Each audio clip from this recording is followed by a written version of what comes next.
프레시안 이명선 기자 나와 계십니다. 안녕하세요. 안녕하세요.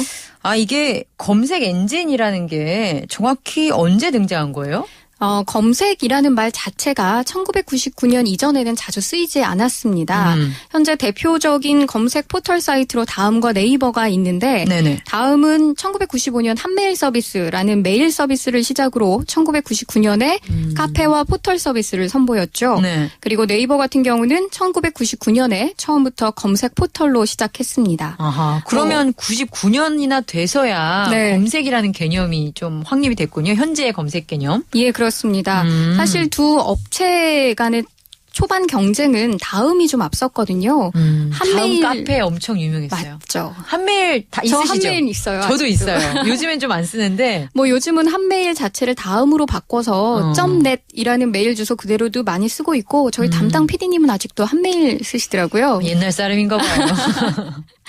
뭐 시대를 부인할 수는 없겠습니다만 이렇게 한메일과 다음으로 대표되는 한메일과 네이버의 본격적인 경쟁은 2004년 이후에 불거졌습니다. 그 천송이 때문이다. 뭐 이런 얘기도 좀 가능할 것 같은데. 천송이요? 전지현 씨요? 별보다 그대 그 별그대 드라마 아시죠? 네네, 그럼요. 네, 이 천송이라고 불리우는 전지현 씨. 전지현 씨가 당시 네이버의 모델이 되면서 많은 사람들이 실제 다음에 있던 블로그, 카페, 메일 주소 등등을 네이버로 옮겼습니다.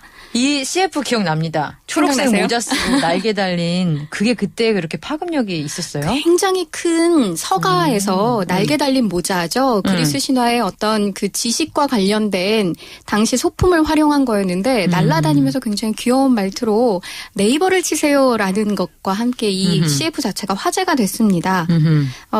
아마 응답하라 세대들은 다들 기억하실 거예요. 저 완전 기억이 잘 나는데요.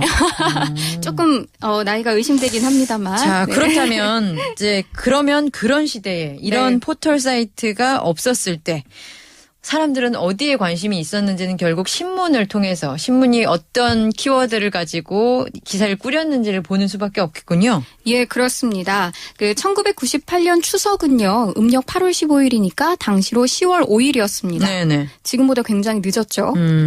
추석 당일은 또 공휴일이었기 때문에 바로 전날인 10월 4일자 신문을 제가 좀 살펴봤는데요. 네네. 이 1998년이라는 시대상을 먼저 좀 알아둘 필요가 있습니다. 당시 외환위기였잖아요. 아하, 예, 97년. 네. 예. 국제통화기금으로부터 원조를 받게 되면서 저희가 IMF 경제체제 하로 편입된 때이기도 합니다. 그랬죠. 또 바로 97년에는 김대중 정부가 들어서면서 처음으로 맞은 명절이었기 때문에 이 추석 민심이 경제적, 정치적으로 굉장히 중요했었습니다. 어허. 이때 나온 신문이라면 정말 흥미진진하겠는데요. 네. 제가 실제로 신문을 살펴보면서 네. 옛날 이제 PDF 파일이라고 하죠. 그 종이 지면을 그대로 뜬 거. 예, 그걸 스캔한 좀 거. 살펴봤는데 예. 활자 자체도 굉장히 낯설고요. 어허. 그러니까 폰트 자체도 낯설고 네. 한자는 또 왜 그렇게 많이 들어가 있는지. 그때만 해도 그랬나요? 예, 그랬더라고요. 그리고 온갖 사진 자료들이 다 흑백이었기 때문에 예. 일단 처음 딱 보자마자 낯설었습니다. 맞아요. 최근 신문들의 사진 기사 칼라를 싣는 거 얼마 안 됐어요. 예, 네. 당시 제가 대학생이었는데 예. 얼마 되지 않은 기억임에도 불구하고 마음은 20대임에도 불구하고 지금 상당히 낯설게 느껴졌습니다. 네. 예, 사실 IMF 하면 뭐가 제일 먼저 생각나세요? IMF 하면 이제 다 같이 우리 잘 살아보자, 다시 한번 회복하자 이런 목소리가 굉장히 강했던 기억이 나요. 이를테면 뭐 금모으기 운동 이런 거. 예. 금모으기 운동 정말 전국적으로 펼쳐졌습니다. 이 금모으기 운동 같은 경우는 해외에서 네. IMF라는 경제 체제를 극복한 굉장히 모범 사례로 소개되기도 했는데 네. 당시 외환 부채가 304억 달러였어요. 아하. 이 외채를 갖기 위해서 국민들이 자발적으로 금모으기 운동을 일으켰는데 98년 1월 달부터 4월 달까지 전국 은행을 중심으로 350만 명이 참여해서 약 227톤 가량의 금이 모였습니다. 금액으로 환산하면 500억 원에서 600억 원 규모였습니다. 꽤 선방하였네요. 예, 실제로 그래서 2001년 8월 23일입니다. IMF 구제금융 195억 달러를 조기 상환해서 가장 빨리 IMF 관리체제에서 벗어난 동북아시아 나라가 되기도 했습니다. 그랬군요. 여기서 금모기가 이런 정도의 영향을 미쳤는지는 미처 몰랐네요. 왜냐하면 사실 금모기는 일반적인 서민 가게에서 하는 거잖아요. 정부 정책의 전혀 어떤 일환이 상관없죠. 예, 그냥 가게, 그러니까 내 주머니 털어서 나라를 살리자라는 그렇죠. 차원의 운동이었고 어허. 실제로 결혼 반지 또 아이 돌반지 또는 부모님에게 드리려고 했던 목걸이 등등 폐물을 내놓고 이 장면 자체가 연일 TV를 통해서 보도되기도 했습니다. 막 방송사에서도 실시간으로 얼마가 보였습니다 이런 걸 네. 내보내고 그랬던 것 같아요. 그리고 이때 또 기억나는 게 이때 타이타닉이라든지 헐리우드 영화가 굉장히 이제 블록버스터급이 나왔는데 금을 팔면서 그런 영화를 보면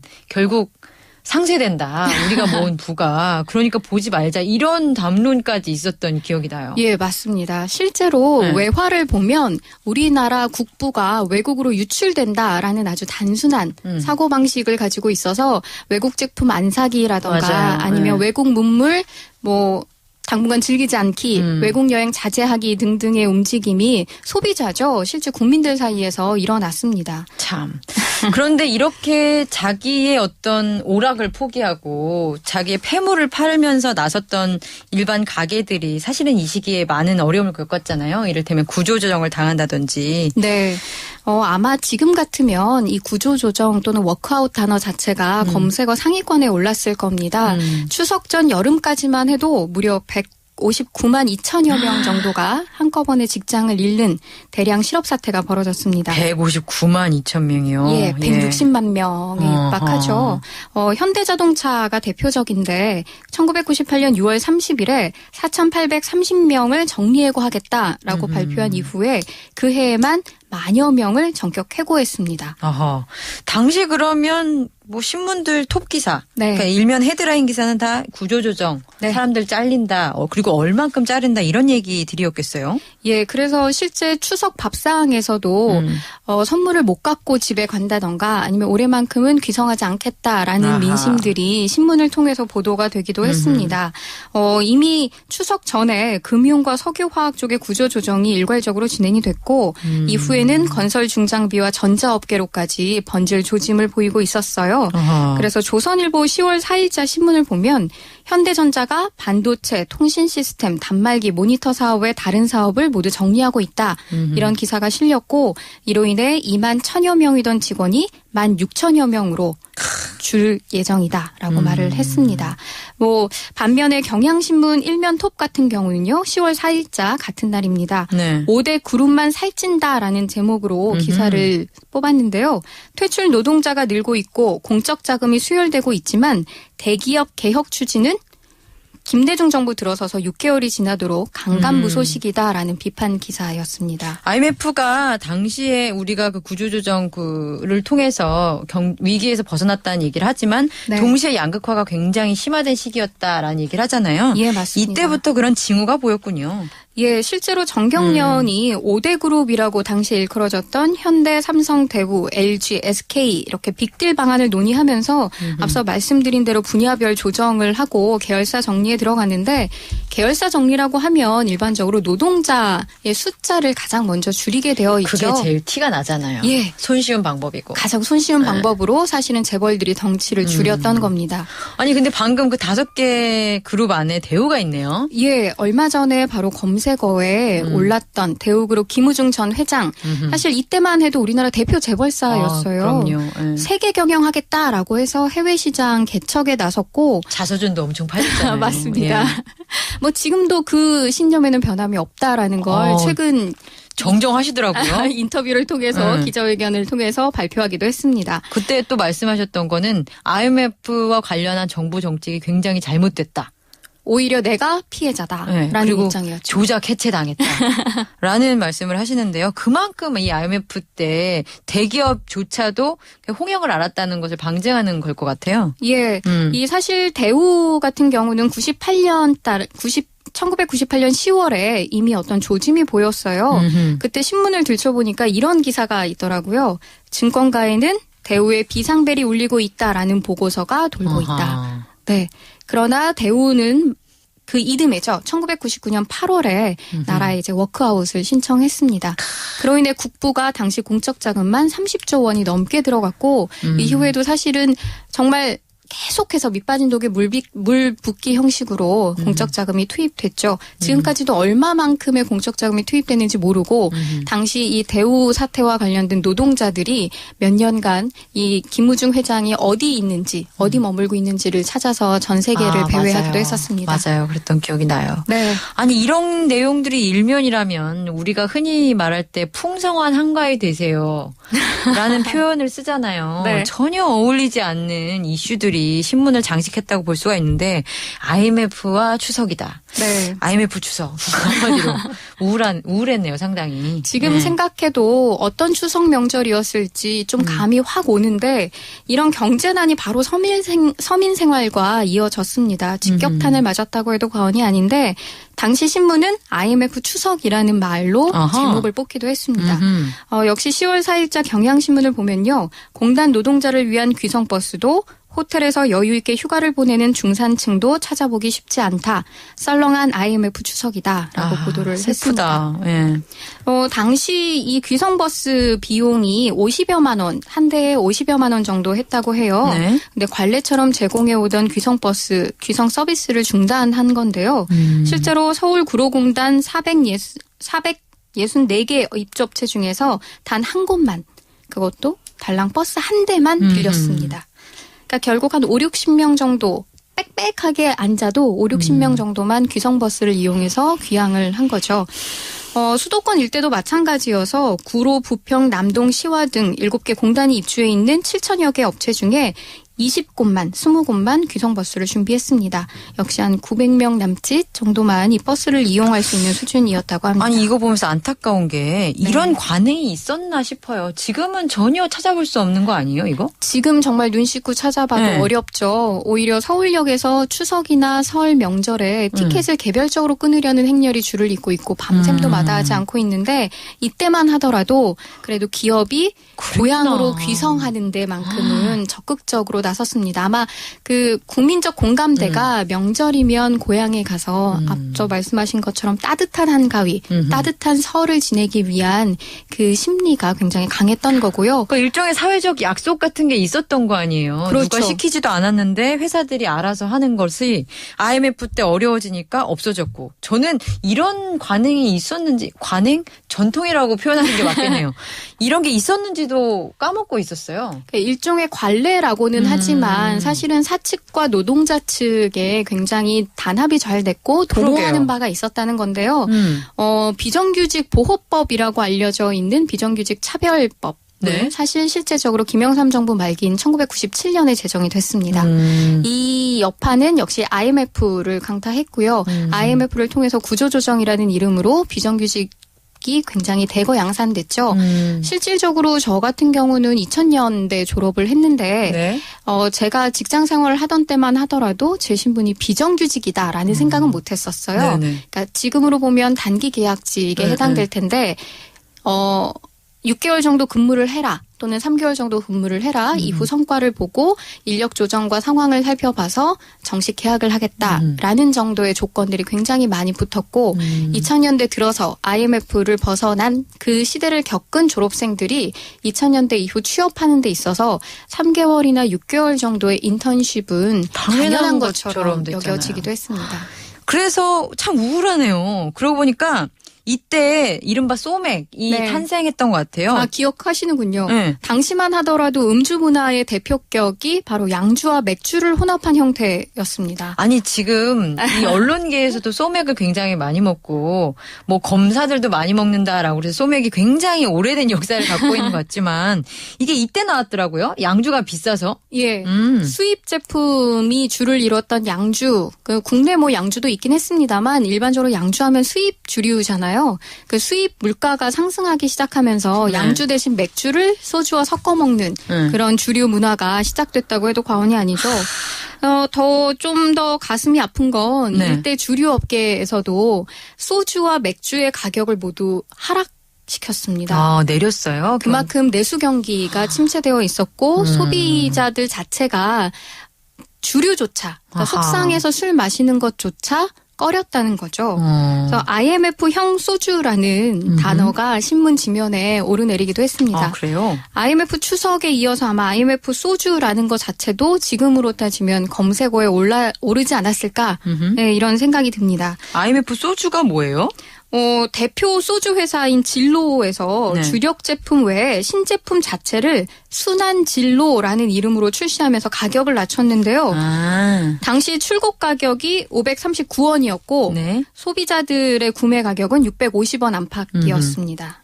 기존 제품보다 당시를 기준으로 50원가량 싼 셈이었습니다. 아하. 근데 이 소맥에 관련한 어떤 사회학적인 시선을 두가 굉장히 독특하다는 생각을 했는데 이게 도수가 낮아지면서 오히려 다음날 일하는데도 영향을 좀 덜 주는 것이 일종의 목표였다. 이런 얘기를 하는 개인의 가설이 추측이. 있습니다. 예, 그럴 법도 하네요. 오죽하면 그랬을까 싶은데요.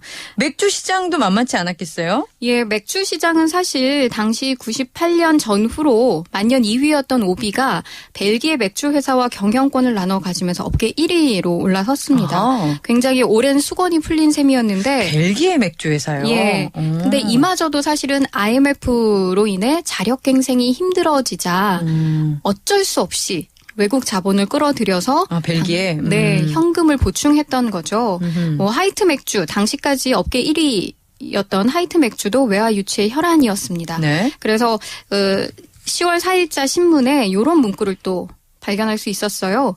국산 맥주에서 달러 맛이 난다. 그래서 당시 위기를 임시 변통한 거고요. 임시 모면한 거고 그로 인한 여파가 지금까지도 결국도, 이어지고 있다라고 볼 수도 있겠죠. 사실 IMF 위기 상황 자체를 저희 나라가 빨리 극복하고 전환한 걸로 알려져 있기도 하지만 네. 안으로는 상당히 굼고 있었던 셈이고요. 네, 그로 인해 당시에 이제 고등학생 정도 나이였던 네. 10대들 같은 경우는 아버지가 어느 날 갑자기 회사로 출근을 안 하는 거예요. 우리 아빠는 왜 출근을 하지 않을까라는 궁금증. 네, 구조조정을 당한 거죠. 네. 집에다가 말도 못하고 부인에게는 더더군다나 아이들에게는 더더군다나 말을 못하는 낮 시간이면 배회하는 아버지들이 늘었고 산에 가고. 예, 실제로 집에서 굉장한 우울증에 시달렸던 가장들도 많습니다. 그때 어떤 뭐랄까요 지평이 생겼달까요? 양극화의 어떤 단초가 심어졌던 것 같아요. 실제로 혼자 방에서 자살을 하거나 음독 등의 행위로 어떤 극한 상황을 기도했던 분들이 많이 있고요. 이로 인해 가정 파탄이 빈번하게 일어나기도 했습니다. 또 아하. 사회적으로는 단순 범죄라고 할 수 있겠습니다만 물건을 갈취한다던가 아니면 은행에서 갑작스럽게 이제 강도로 변신을 해서 누군가에게 위해를 가하는 일 등등이 있었고요.